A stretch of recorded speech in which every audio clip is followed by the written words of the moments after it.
My topic tonight is a more sober one, of concern to publishers as well as editors. I want to talk about our common responsibilities in the face of a common danger. The very word secrecy is repugnant in a free and open society, and we are, as a people, inherently and historically opposed to secret societies, to secret oaths, and to secret proceedings.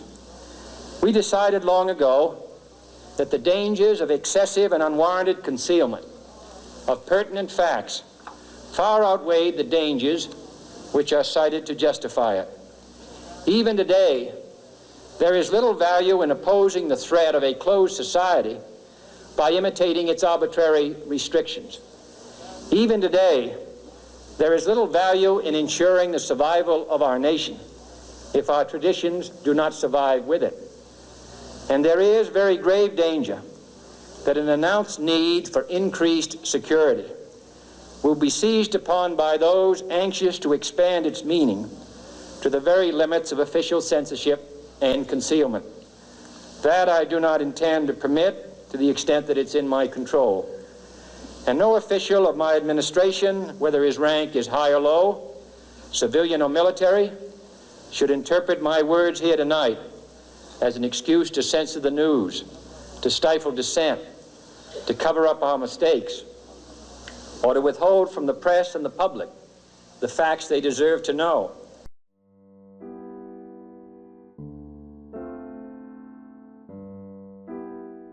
So, one of the things that's really interesting about psychoanalysis, and one of the things I love about it, is that the psychoanalysts tell you, if someone says, I'm good, or I stand for a good thing, the first thing you want to look for is the opposite of that. It's like, okay, that's what you say. What might really be going on? Or is it actually the case that you're Jesus Christ and all the saints combined? You know, you're this perfect person. Or are there dark motives for what you're doing that you claim to be doing for the good? So, a guy named George Orwell, who was one of the world's most creative essayists in the 20th century, he was a left-winger. He wrote some things that were very critical of socialist movements, and was one of the early critics of Soviet Russia when it was sort of in vogue among intellectuals to be supportive of the Soviets. One of the things he said about left-wing socialists was that they didn't really like the poor. He was talking about middle-class left-wing socialists, not the working-class guys who were in the unions and, you know, had some justification for their struggle against those who were at the top of the power hierarchy. He was more looking at people that were already at the top of the power hierarchy who were claiming to be advocates for the working class. You know, and his claim fundamentally was that those people didn't like the poor, they just hated the rich. And, you know, it was difficult for the publisher who was publishing that book, which was called Road to Wigan Pier, which is an amazing book. It's a book about coal miners in northern Britain, and it's brutal. Those people had brutal lives, man. So, but anyways, you know, the publisher, which was the Left Book Club, if I remember correctly, was very loath to publish the essay that went along with that book because it was such a devastating criticism of sort of middle-class socialism. Anyways, so the psychoanalysts are always telling you, look, you know, there you are, there's no monster. It's like, okay, where's the monster? Because it's somewhere. It's somewhere, because there's a monster in everyone, and if you're hiding it or covering it up or pretending that, you know, you only stand for the good, it's like, all that means is that you're ignorant and naive about your own possibility. There's a monster around there somewhere. So, yeah, and that's partly because, you know, if you're not a monster, it's pretty hard to stay alive. Because, you know, you have to contend with things like this. Sorry, things like this, and things like this, and things like this, and things like this. You know, that's your life. You contend with that. Nature is brutal. Culture is brutal. And other people can be brutal too. And so if you're not prepared for that and able to withstand it, then you're just going to get rolled over. So you better get the old inner monster developed, because, and under conscious control, because even though it's a terrible thing, you need it. All right, I'm going to get something off my chest that is very important to me. Something that, you know, I struggle to overcome like many people do, and that is telling the truth, okay? Like, not telling the truth is something that most people struggle to overcome, because telling a lie is very easy. You know, if you're in a hard spot, someone's asking you about something uncomfortable, do you support this? Do you support that? And it's not necessarily socially or politically or, financially viable to answer yes or no. Sometimes it's easier to lie, right? And a lot of people do it. Probably everybody has lied in their life at some time. I know I have, and I'm not proud of it, and I don't like it. And so for me, it's very important to not lie, and it's very important to hold myself accountable. And so today I sent off an email, and this is in regards to the Mauna Kea protest, the TMT, and all that. And this is why I kind of stick to myself, and I make videos so that everybody can see and everybody can know how I feel, and everybody can, listen or read my words, and hold me accountable, or at least know my truth. And so that there isn't this he said, she said stuff in my life, because I hate that more than anything, okay? So I want you to know, if I have sent you anything ever in my life, email-wise, video-wise, recorded message on your cell phone, whatever, I don't care if you share it with somebody else, because I make it a point to not talk shit about somebody or say anything bad about somebody unless I'm willing to say it to that person's face directly. I just don't do it. That's just how I roll. That's my life. And there's some things that I have said that have been negative about other people, but only if I've already said it to that person first. I don't just go around saying, oh, this person is that, and that person is this, and I don't like that person, unless I have said it to that person directly. And I respect people who do that, and I always will. And this is what I said today in regards to some people, and I want to make a few other things clear after this. It says, the message I sent, it says this: Aloha, friends. Going forward, this is how I will operate, just as I always do. I think sunshine is the best cleanser. I think cleaning this situation up requires openness, straightforwardness, and everything done in the light. I truly don't like being sneaky about anything, or having any clandestine meetings. I rarely ever talk on the phone because it cannot be in a group situation, and here is why. Matthew 18:16. But if you are unsuccessful, take one or two others with you and go back again, so that everything that you say may be confirmed by 2 or 3 witnesses. 2 Corinthians 13:1. Every matter must be established by the testimony of 2 or 3 witnesses. So, I said, because I've talked a bit about pagan traditions, as far as Yule and snow and, Christmas celebrations, which are a lot of the time based on paganism, I said this. I said, I know I talk a lot about pagan traditions, which is what 90% of Christmas has become, but I'm a born-again Christian, and I believe in truth and justice and openness. Secret strategies, clandestine operations are not something that I participate in. I do what I do for the world to see. Luke 8:17. For all that is secret will eventually be brought into the open, and everything that is concealed will be brought into light and made known to all. And I said, I had an email recently, name not the matter, that said, quote, Hi Ryan, FYI, opponents and the news media can have access to the Facebook group, so please be prudent about what you're posting regarding Mayor Kim's agenda and your own. Be safe. She was absolutely just looking out. There's nothing wrong with this, but this is what I said to her. I said, Kim's agenda was posted on the Star Advertiser. I posted my plans on my website, disruptarian.com. What is it that I said that was not already known? And she replied, oh, sorry, I'm not keeping up with what's been released and what hasn't. And she was very sweet. There's no problem. I just wanted to address this. So then I said, again, this is who I am. This isn't to her or anybody else. This is just part of my Facebook post. So I said, again, this is who I am and who I have always been. You can be sure that I'm not saying one thing to one person and then another thing to a different person. I am open and honest in every relationship, period, and end of story. If I have shared something with one of you, you can be assured that I don't mind if you share it with others. I am not trying to be secretive. Mahalo. Best regards, Ryan Thompson. So that's just important to me to tell people that. That's important for me to let people know that, in regards to this TMT thing or the protest or any of the political stuff I'm doing, I am not having a secret meeting with the union and a secret meeting with the Mauna Kea protesters and a secret meeting with the TMT folks. I don't have secret meetings. I just don't. And people have sent me, this is just one example, but many people, at least 4 people in the last week, have sent me an email saying, hey, this is how I feel, this is how I feel, this is how I feel, but don't share it with somebody. Don't share it with anybody else. This is just between you and me. Or then they're like, I believe this, I believe that, or this is what's going to happen, that's what's going to happen, but don't share it with anybody. If that's what you're planning, if it's something that just can't be shared with anybody else, I don't want to be a part of it. First of all, I'm a journalist, right? So my job is to report on things. And I don't like having deep, dark secrets or knowing something that I can't report on.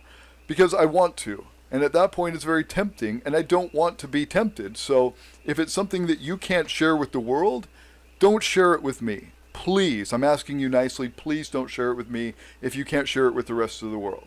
Okay? Now, next thing is about being paid. Okay? So I had a person recently, and this is the only person that's donated to me in years, right? So recently a person was like, hey, I like what you're doing. I like your radio show. I like, your activism on the Mauna Kea protests. Can I donate to your radio show? Give me a link and I'll donate. And I was like, no, it's okay. We don't have a lot of money, but you don't have a lot of money. Don't worry about it.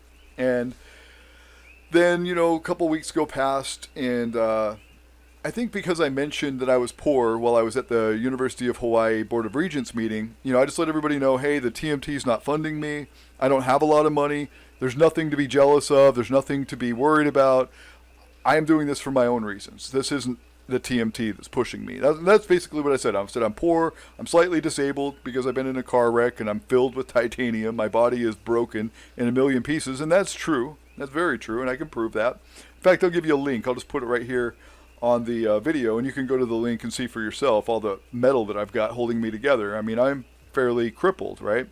In some ways, anyway. I'm pretty messed up. But and it's hindered my ability to work, but we do all right. We're fine. We don't have any wants or needs, whatever. So recently, anyway, the same person that was like, hey, can we donate to your radio show? And I said, no. Then they called me, just like a week ago, and we were talking, and at that time I was at the food bank gathering food, and in fact, I missed it. I didn't show up in time, but I was on my way down there, and she's like, yeah, what are you doing? I'm like, well, I'm trying to get some food for my family right now because, we're having a hard time.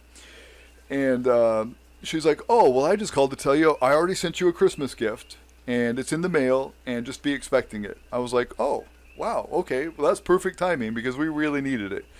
And she not only sent me food, she sent me $200 worth of coupons to cost you less. She also sent me $400 worth of Target gift cards for my kids. No cash, but it was a huge help to us because it's Christmas time, and, our kids, are young, and, we needed to buy them Christmas stuff. So when that happened, let me see if I can find it here. I then went to Facebook and bought some ads for TMT related stuff or protest related stuff, and I spent a couple $100 because I had extra. So right here, you can see that's what I've spent on Facebook ads. So if you go over here, that's what I've spent on Facebook ads, $254.96. And then I did some backlinks and spent some money creating backlinks to the content that we've been creating, and spent another $100. So I spent almost 400 of that, that came in to us for food and for toys for our kids. I went and used the money that I was able to raise, through our businesses. My wife does a lot of work on graphic design and things like that. Anyway, we had a little money come in. And with that money that I had come in, I then went and spent money on advertising for this media that I've been promoting. Let me just see if I can show you that because, I just wanted to show you because I don't feel like, charity is my route to surviving. And in fact, what I said earlier, I can actually show you this video. And I showed people, oh geez, now I'm getting Facebook notices.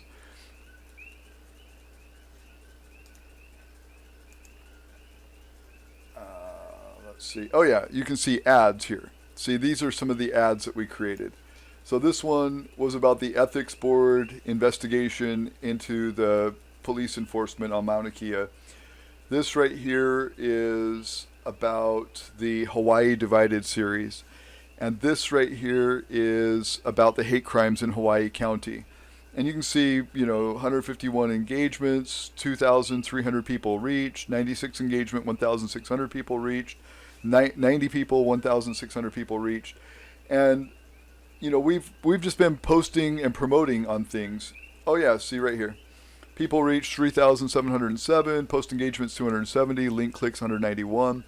And then we've posted on Facebook on YouTube and Twitter and advertised there as well. And so what I actually said, and you can see this is from December 3rd. This was before we got any donations. I made this video talking about my new chatbot on disruptarian.com and the knowledge base. And at minute 8:39, I told people how they could help us. I said, you don't have to send me money directly. You can run ads for our content if you want to promote our content. So they could send me money if they wanted to promote this, or they could just buy ads. And that's what I did with the money, is I bought ads. So you're welcome to check this out. And then the new video series that I'm making, Hawaii Divided. Now, I'm not charging for this. I don't even monetize my content on YouTube. This is purely to get the information out there.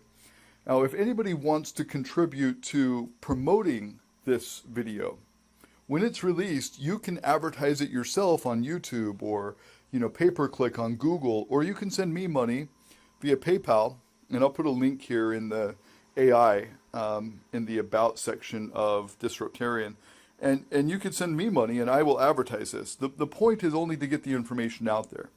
So yeah, if you go to About Disruptarian, I will put in this list a way to donate via PayPal.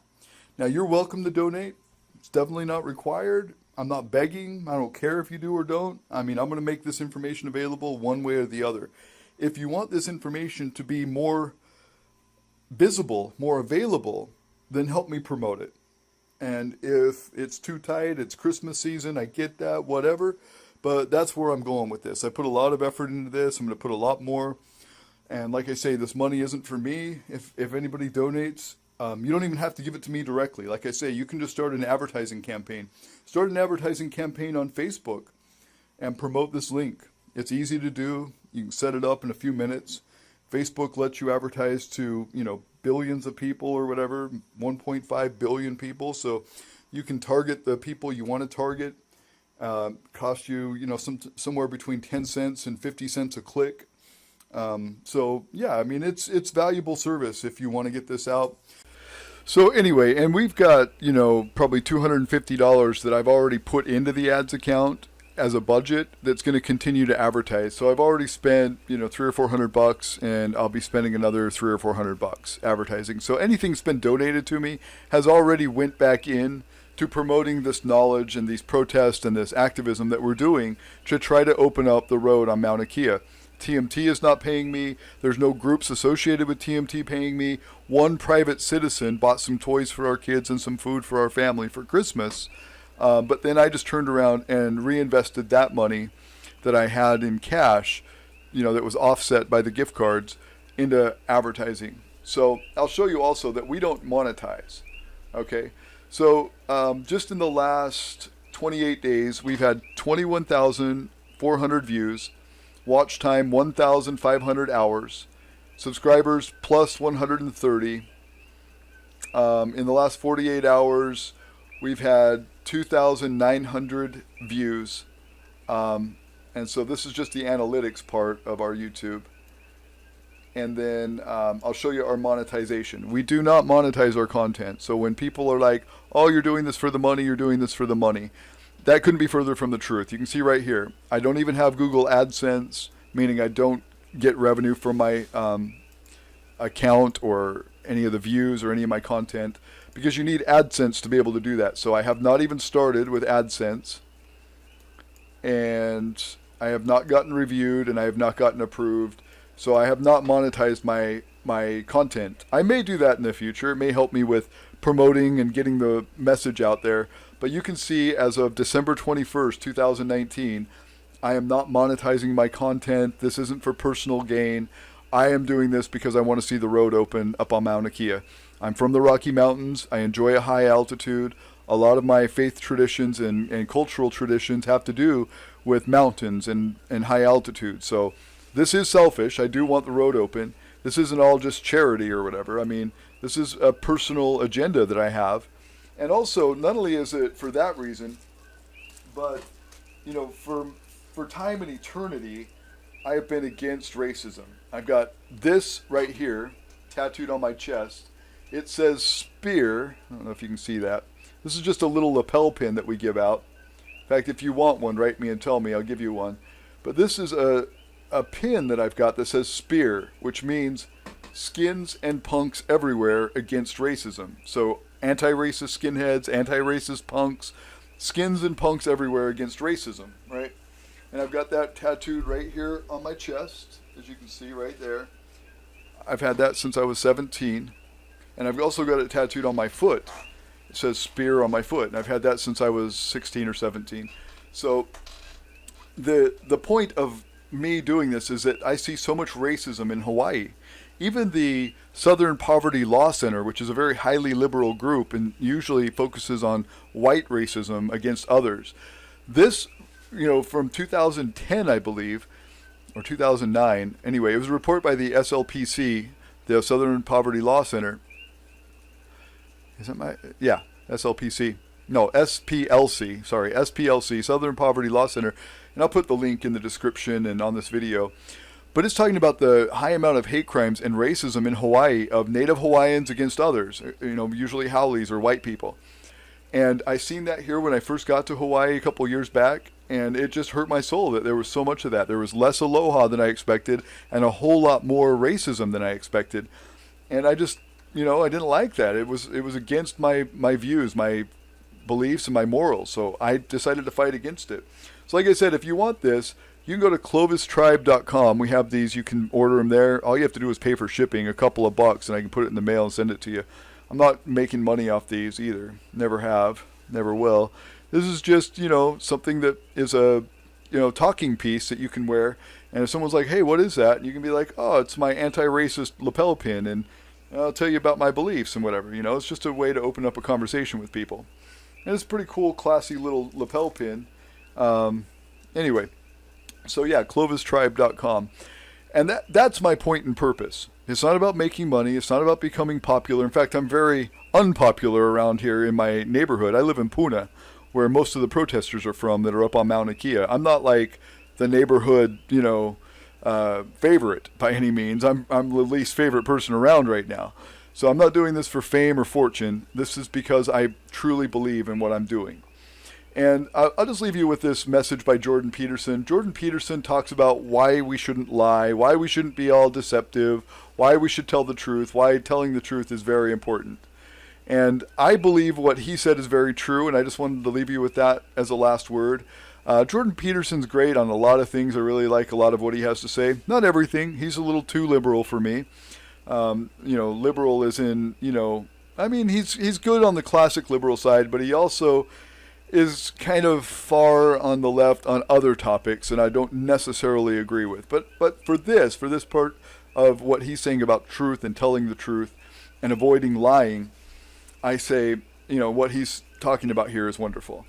And it's also, like he says here, it's easy to see the fault in others, but it's also, you know, easier on you in the long run to understand and empathize where other people are instead of always criticizing other people. Look at the faults in yourself. You know, measure your own faults and then improve yourself. That's the best way to, you know, make a difference in your own life, as far as I'm concerned.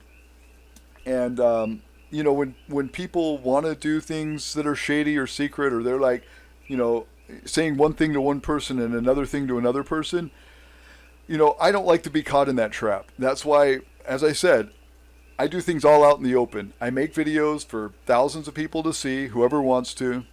I usually don't have a lot of interactions, interpersonal interactions that are not in a group setting because, you know, the two or more witnesses thing where every word can be established. There's no he said, she said stuff. And that's just how I live my life. Take it or leave it.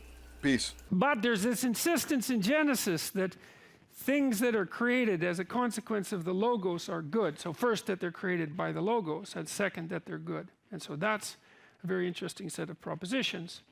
So the logos is something like truthful speech. And so this is partly what makes me a free speech advocate, because I don't think that you can get to truthful speech without, like, speech is dialogical.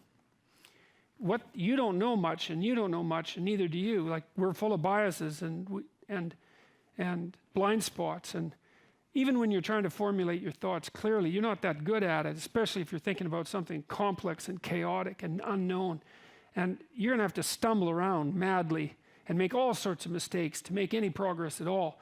And with any luck, you'll be able to talk to other people, and they'll be just as clueless about it as you, but out of that dialogical process, if you're actually trying to communicate something approximating the truth, will emerge, and hopefully the truth will set us free as it's supposed to and put us on the proper path. You see, the thing about the collectivist types at the universities, they're very interested in shutting down free speech, but you have to understand that it's not because they oppose the views of the people that they're trying to shut down. It is that, but it's because they don't believe that there's such a thing as free speech, because they don't believe that there's such a thing as individuals. They believe that you're just the avatar of your group, and that whatever your opinions are conditioned, socially constructed, and the reason they're socially constructed is because you're born in a certain hierarchy of identity, and that hierarchy of identity has conditioned every single thing you say. So you might think that you're expressing your opinion, but if you're a postmodernist, you don't have an opinion, because there isn't a you. You're just the mouthpiece of your privilege, or your lack of privilege. And so the debate on campuses isn't about who should speak and who shouldn't speak, although it does degenerate into that. The debate is way more fundamental than that, and it is, well, whether there is anyone who has anything to say, because the battleground for the postmodernists is nothing but identity groups at war with one another for dominance, and that's it.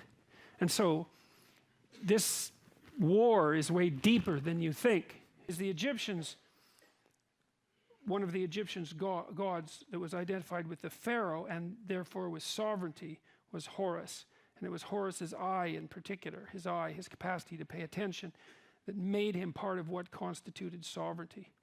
So there's this idea, that complicated idea, that you have to pull out of multiple sources, that the capacity to pay attention and the capacity to speak truthfully takes chaos and transforms it into order, into cosmos, and that order is good. And so that's the second part of the proposition. It's very interesting. It's a daring proposition. The first proposition is something like consciousness, communicative consciousness, interacts with the underlying chaotic structure of reality and brings existence into being. Now, we don't really know if that's true.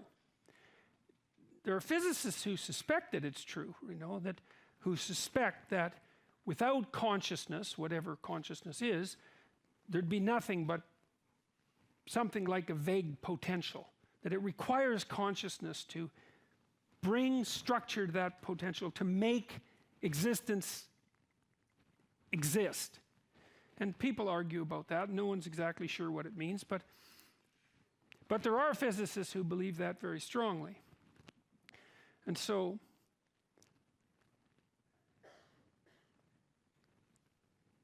consciousness interacts with chaos to produce order.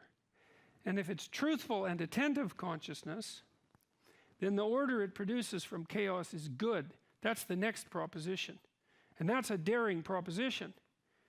It's an ethical proposition. So the first proposition in Genesis is like an ontological or epistemological proposition. It's sort of about the nature of reality. But the second is an ethical proposition. And it's a really interesting one.